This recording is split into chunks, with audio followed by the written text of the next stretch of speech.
C Joseph Vijay எனும் நான்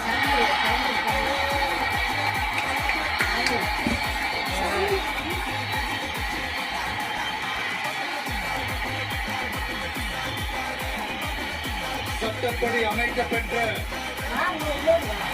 இந்திய அரசியல் அமைப்பின்பால்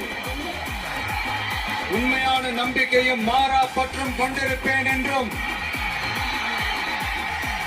இந்திய நாட்டின் ஒப்பில்லாத முழு முதல் ஆட்சியையும் ஒருமையையும் நிலைநிறுத்துவேன் என்றும் தமிழ்நாட்டு அரசின் முதலமைச்சராக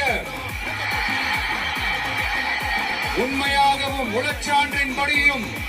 என் கடமைகளை நிறைவேற்றுவேன் என்றும்